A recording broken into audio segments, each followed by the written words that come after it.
안녕하십니까. 오늘은 미나 속의 모란도 얘기를 하겠습니다. 모란도는 화조도에도 속하지만 화해의 한 종류로 분류가 되어 있습니다. 모란은 꽃이 크고 화려하여서 부귀를 상징한다고 그러고 화중왕 또는 화중지왕이라고 부르는데요. 국색, 천향, 화사 여러 가지 이름으로 쓰이는 꽃이 모란꽃이죠. 그러니까 꽃 중에서 가장 크고 아름답기 때문에 화중지왕이라고 부르며 모란꽃은 보통 그 용어 속에서 모란도를 궁모란도, 그러니까 임금님이 살고 계시는 궁모란도란 용어를 쓰고 있는데, 그래서 완벽한 최고의 꽃을 임금을 의미하기도 합니다. 그리고 그 모란꽃은 바위와 함께 보통 괴석도 위에, 그러니까 바위 위에서 꽃이 피어나게 되는데요. 우리가 모란도는 흔히 야경으로 쓰기 위해서 밭에서 아니면 꽃밭에서 그 모란도를 그리는 미나들을 볼 수가 있는데요. 실제로는 사실은 그림 속에 많이 나타나는 내용들을 보면 반드시 괴석, 그러니까 귀신처럼 아주 기기묘모하게 생긴 바위를 바탕에 두고 그 바위 위에서 모란꽃이 피는 그런 그림으로 미나 속에 나타나고 있습니다. 그래서 일반적으로 보면 그 잘생긴 구멍이 숭숭 뚫리고 아주 기묘묘하게 생긴 영원불변한 바위는 남자로 봤고, 그 다음에 최고의 예쁜 화려한 꽃을 여자로 봤던 것 같습니다. 그래서 이 모란꽃을 조금 우리가 깊이 들어가서 보면은 사실은 모란꽃은 사람이 태어나서 죽음에 이르기까지 일반적으로 모란꽃이 사용되었다는 것을 알 수가 있는데요. 주로 모란도가 병풍으로 그려져서 사용되었습니다. 물론 벽을 장식하는 벽지 같은 역할을 하기도 했지만 사실은 병풍으로 그려서 아마 제일 많이 현실 속에서 볼 수 있는 전통 혼례식, 그 다음에 집안에서 크고 작은 대소잔치 또는 사찰 또는 궁중에서 많이 쓰였음을 알 수가 있습니다. 혼례식, 특히 전통 혼례식에서 가서 보면은 반드시 모란 병풍을 쓰고 있는데요.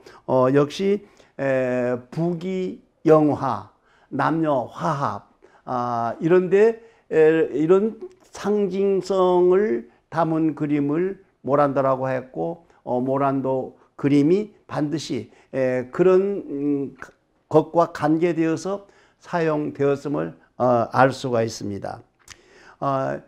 여기에서 사찰에 사용되는 그 모란도는 사실은 사찰 명부전에서만 사용되는 그림인데요. 일반 사찰에서는 단청 또는 불교의 전례나 불법을 전하는 그림으로 사용되지만은 명부전에서는 반드시 모란도 병풍이 사용되었습니다. 그래서 왜 명부전에 그 모란도 병풍이 사용되었는가를 조금 더 깊이 연구해 볼 필요가 있는데요.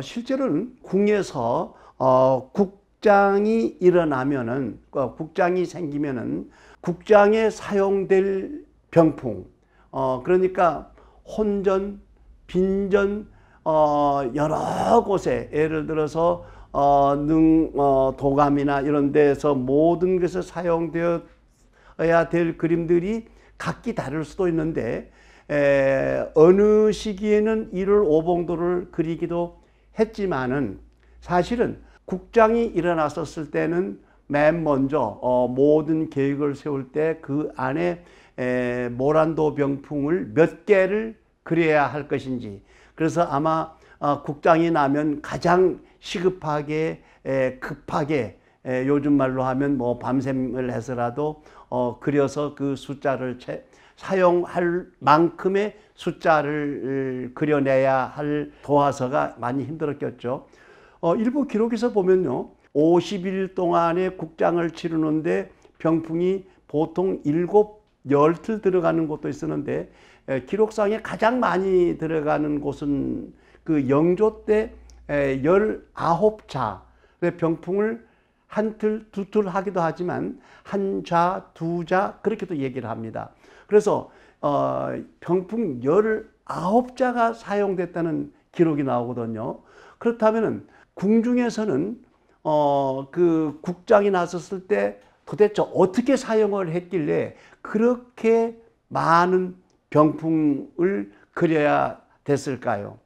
아마 그 임금님이나 왕비가 돌아가셨을 때 위패를 모시는 혼전, 빈전 또는 모든 신하들이 다 상제가 되어서 망자의 임금님의 명복을 빌어주는, 그 다음에 요즘 말로 하면 그 문상을이라는 용어를 쓰고 있는데요. 할 수 있는 장소. 그러니까 아마 궁안, 궁밖 또는 그 행렬이 나갈 때 멀리 있는 능은 아마 가다가 몇 번씩 쉬어가야 했을 것이고, 또 여주의 영릉처럼 그렇게 멀리 떨어졌으면 하루에 아마 그게 가지 못했을 것 같아요. 그러니까 그때마다 가다가 그 상여가 쉬는 곳, 그런 자리에는 토지신에게 그 제를 올리고, 그 다음에 지역에서도 많은 그 문상객들을 받을 수 있도록 그런 작은 임시, 아마 요즘 말로 하면은 임시청을 만들어서 진행되었을 거라고요. 그런 것을 다 따지다 보면은 정말 그 50일 동안 장례를 치르는 동안에 19틀의 병풍이 필요했을 가능성이 있습니다. 결국은 지금 말씀드린 그 가장 저기에 혼례식에 우리가 지금 보는 것은 모란병풍을 치고 있는 걸 봤는데, 사람이 죽음에 이르는 국장에서 그렇게 모란병풍이 사용되었다는 건, 이건 불교 사찰에도 같은 맥락을 가지고 있습니다. 그런 것은 어떤 형태냐 하면은, 사찰 명부전이라는 곳인 그 망자의 49제를 지낸다든가 천도제를 지낸다든가 이런 그 죽은 사람의 영혼을 극락으로 인도하는 그런 역할을 하는 곳이 명부전이었는데, 명부전에 사용되었던 내용들을 조사해 보면 모란도 병풍이 나오거든요. 결국은 이 모란도는 부귀, 공명, 영화, 그 다음에 최고의 아름다움, 꽃. 결국은 민간에서도 사람이 그 이제 이승에서 저승으로 가는 꽃가마를 타고 간다고들 얘기를 하는데, 그 꽃가마인 상여가 대부분 종이나 천을 가지고 꽃을 만들어서 아주 화려한 상여를 만들어서 움직이게 되는데요. 거기에 사용되는 모든 꽃들이 모란꽃이라는 거죠. 그러니까 태어나는 의식인 혼례식, 그 다음에 공부를 열심히 해서 장원급제를 해서 과거급제를 하면 어사화라는 것을 머리에 쓰게 되는데요. 그 어사화라는 것도 반드시 모란꽃이야 됐다는 것이죠. 그래서 사람이 태어나기 위한 혼례식 또는 마지막 저승으로 가는 죽음, 어떻게 보면 그 양면성을 상징하고 있는 것이 모란꽃으로 우리 문화 속에서 쓰였다는 것을 알 수 있습니다. 결국은 화려함, 아주 훌륭한 꽃의 명성만큼 우리 분야 속에서는 그렇게 사용되었다는 것을 볼 수가 있는데요. 이런 것을 옛 기록에서 보면 유득공이 쓴 경도 잡지에 공적인 잔치의 모란을 그린 큰 병풍을 부잣집에서는 큰 병풍, 그 다음에 신분이 낮고 작은 병풍을 사용할 수가 있었다고 되어 있고요. 특히 삼국유사의 기록을 보면은 대표적인 게 당태종이 그러니까 당나라 때 당태종이 선덕여왕에게 선물을 보냈는데 그 선물은 모란 꽃씨를 3가지 색을 보냈다고 되어 있습니다. 근데 모란꽃 그림과 꽃씨를 보내왔는데 선덕여왕이 그 꽃 그림을 보고 들여다보고 명언을 한 내용들이 기록되어 있는데요. 꽃에 나비가 그려져 있지 않은 것을 보면은 아마 이 모란꽃은 향기가 없을 것이다 예언을 했다고 하죠. 그래서 심어서 피고 보니 과연 모란꽃은 향기가 없다. 그래서 나비가 없고 향기가 없다. 실제로 요즘 모란꽃은 나비가 날아들고 향기가 아주 멀리까지 은은한 아주 아름다운 좋은 향기가 나오죠. 그러니까 아마 이게 기록상에는 그렇게 되어 있지만 어쨌든 선덕여왕이 대단한 신라 때 여왕으로서 아주 훌륭한 정치를 했던 인물로 나타나는데 모란꽃이 당나라 때 우리 문화 속으로 처음 들어왔던 것으로 볼 수가 있습니다. 그래서 이 모란꽃의 원산지를 찾아보면 사실은 아주 먼 당나라뿐 아니라 훨씬 더 멀리 있는 로마 그리스 방향 쪽까지도 이 모란꽃이 일찍부터 피었던 것 같고 그게 우리 문화 속에 들어오는 시기가 당나라 시기였다고 생각할 수가 있을 것입니다.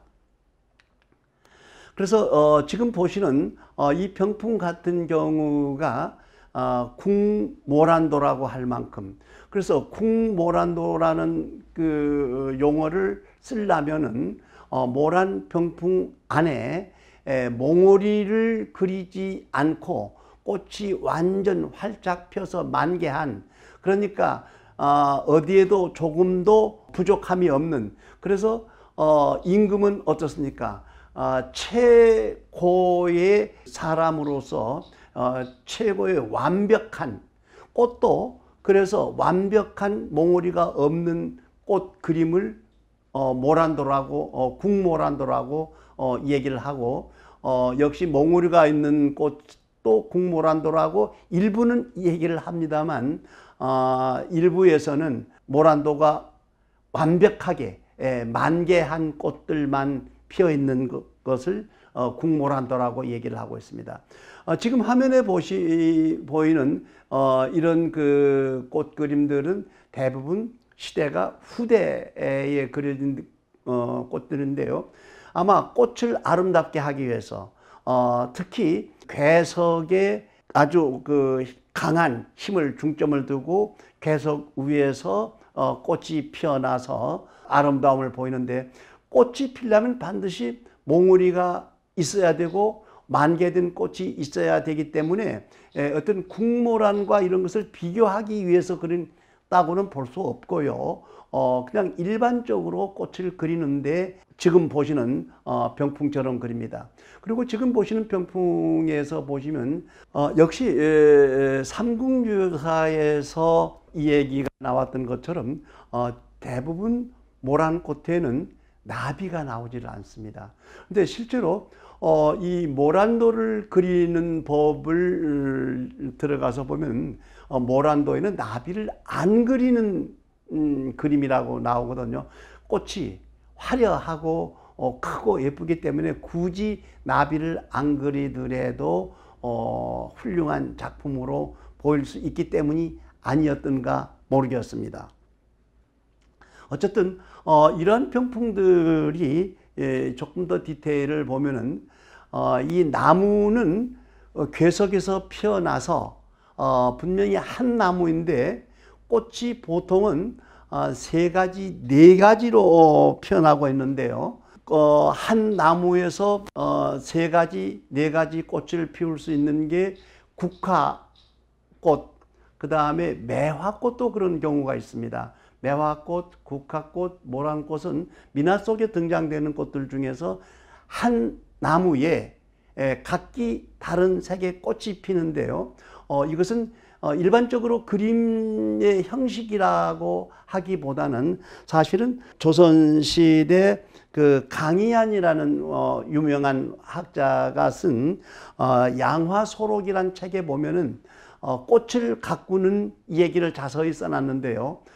역시 꽃의 색깔이 변화될 수 있도록 특히 퇴비, 아마 조선시대의 그 퇴비 중에서 훌륭한 퇴비로 알려져 있던 게 조선시대에는 아마 지금처럼 훌륭한 그 원예에 사용되는 비료가 없었기 때문에 말이 먹이를 먹고 만들어 놓은 분을 사용했던 것 같습니다.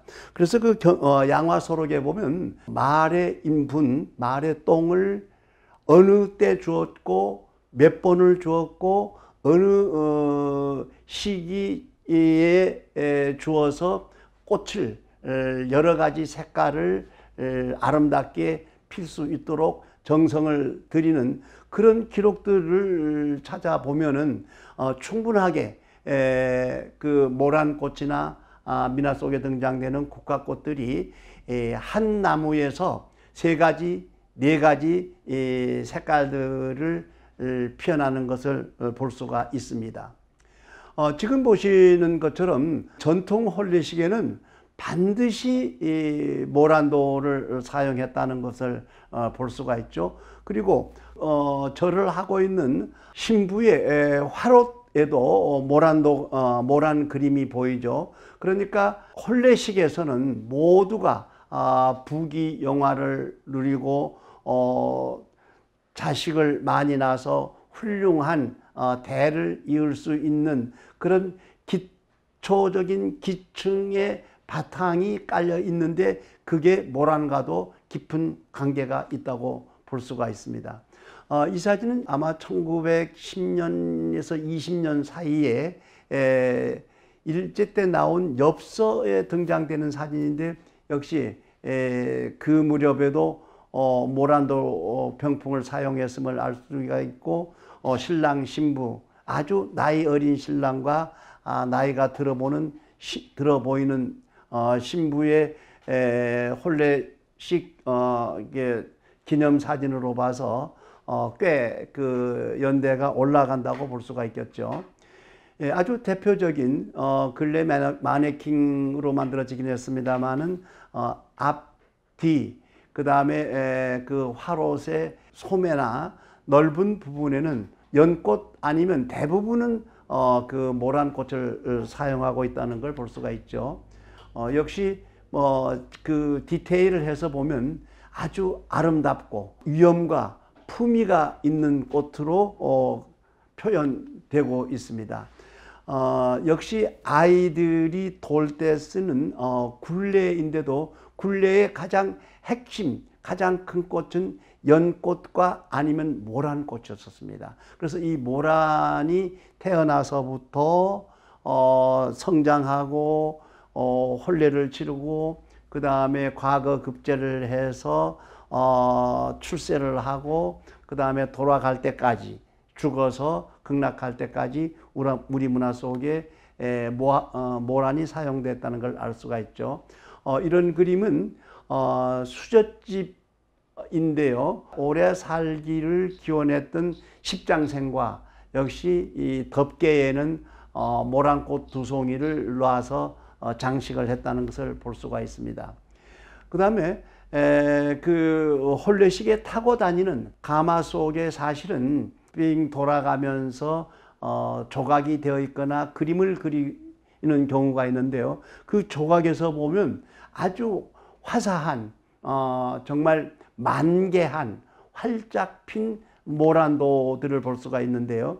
바로 그 디테일을 해서 보면 이렇게 정말 당당한 만개한 이런 꽃 조각이 있는데 이런 조각들이 그 가마에서 사용되었던 모란꽃 조각입니다. 지금 보이시는 모란도 병풍은 사찰에서 아까 명부전에서 사용되었던 모란도 얘기를 했는데요. 여기서 자세히 그 모란도를 들여다보시면 모란꽃은 역시 세 가지 내지는 네 가지 색을 피워서 아름답게 했지만 아랫부분에 괴석, 이 괴석이 기이하게 생기기도 했지만 자세히 들여다보면은 토끼도 보이고 사슴도 보이고 말도 보이고 쥐도 보이고, 그러니까 괴석 자체를 동물처럼 그려서 그 위에 모란도를 그렸다는 것이죠. 그러니까 보통 불교에서 돌아가신 분들이 이승에는 정말 어렵고 힘들게 살았지만 저승에 가서는 이런 동물처럼 어렵게 살지 않고 행복하게 편안한 마음으로 살기를 기원해야 하는 뜻으로 아마 12지 동물을 괴석 받침으로 만들었던 것 같습니다. 지금 보이시는 게 토끼고 그 뒤에 있는 그림은 돼지로 봐야 되겠죠. 그러니까 실제 바위를 이렇게 그려서 걱정 없이 편안한, 지금처럼 토끼나 돼지가 어떤 사람들이 먹는 고기로 생각하는 게 아니라 평화로운 바위들이 오히려 동물처럼 그려지고 그 배경으로 모란도가 아주 아름답게 펴 있는 것을 볼 수가 있는데요. 그래서 종교적인 쪽에서도 이 모란도는 아주 큰 의미를 가지고 있었다고 볼 수가 있을 것입니다. 지금 보이시는 게 아마 그 한쪽은 말이고 한쪽은 저게 동물을 자세히 모르겠지만, 그러니까 어떤 환생으로 사람이 죽어서 다시 환생을 했었을 때는 정확한 어떤 의미보다는 약간의 그 물체가 보일 정도만 그려놓는 특징을 볼 수가 있죠. 역시 그 오른쪽은 괴석이 소로 변했고 왼쪽은 아마 원숭이를 저렇게 그렸던 것 같습니다. 이 그림은 역시 모란도이지만 사원에서 괴석이 동물처럼 그려졌거나 아니면 어떤 화려한 장식품처럼 그리기 위해서 이렇게 생긴 모란도가 만들어졌다고 생각을 합니다. 근데 모란도의 특징은 조금 전에 그 양화소록에서 색깔이 다양하게 핀다고 말씀드렸는데, 모란도는 반드시 한 나무에서 두 가지, 세 가지 색깔을 피우고 있는 것이 특징이라고 말할 수 있을 것 같습니다. 역시 이 그림에서도 밑에 괴석이 마치 말이 웅크리고 앉아 있는 것처럼 보이도록, 그러니까 그런 문화가 형성되고 있었기 때문에 이런 상상력을 발휘해서 모란도 그림을 그렸던 것 같습니다. 마치 그 꽃가를 쓰고 앉아 있는 부처님이나 아니면 무슨 행사에 나타난 스님의 형상이 아닐까 생각을 하는데요. 여기에는 약간 그 뒤쪽에 새도 보입니다. 물론 근본적으로 모란도 민화에는 새와 나비가 없다고 되어 있지만, 사실은 민화를 그리는 사람들은 자유분방함, 어떤 한 그 룰에 얽매이지 않고 그린 그림이었기 때문에 사실은 나비가 있는 그림도 찾아볼 수가 있었습니다.